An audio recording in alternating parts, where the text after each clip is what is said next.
Cheer up, may never happen. Unfortunately, already has. Still no news from Chris then? Nope. Must be terrible for you not knowing what's happened to him. I just wish I could see an end to it. Well, remember you've got friends around here, yeah? You know where to find me if you need to talk.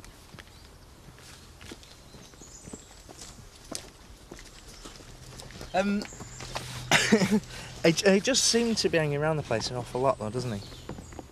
Well, maybe he's just passing.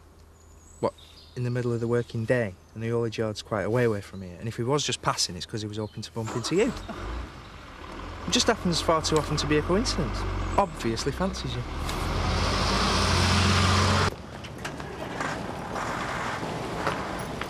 What's wrong now? I've just had Inspector Spaulding on my mobile. He's supposed to be in charge of this investigation. He should be tracking Chris down, not badgering me. I feel the same about him. You know the bloke's still hassling me, even though the ransom note proved I was innocent. How did you know about the ransom note? Did Angie tell you? Look, I had the right to know. After all, I was in the frame for this. She shouldn't have told anyone about it.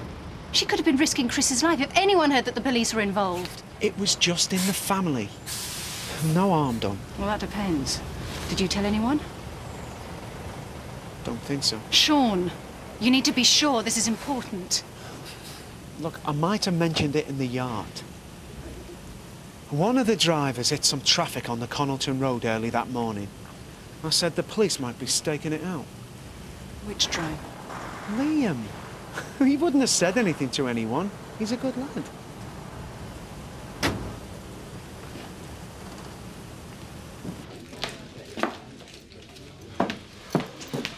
Terry, I was hoping I'd find you here. Do you mind if I join you? Be my guest.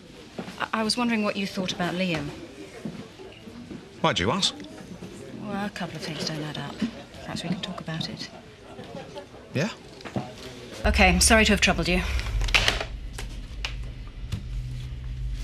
You, still worried about Liam? I'm trying to check some of his references, but none of these firms seem to exist anymore. Well, there's nothing suspicious about that. I mean, a lot of haulage companies have gone bust in the last few years. 5 out of 5 seems like more than bad luck to me. Maybe. What are you doing now? Work rotas. According to this, Liam was down to work the night shift on October the 14th. And then he booked a day off on the 15th. Did you see him that day? Can't remember. But if that's what it says down in Rota, then that's probably how it was. Liam's a stickler for his time off. Problems? No, I'm just checking some data for an invoice. Well, Laura will be in later. She usually handles that. Well, I had a bit of time. Thought I'd help her get ahead. Very keen. I'll leave you to it. Zoe, don't you think it's about time that you told someone what this was all about? I need to be sure first.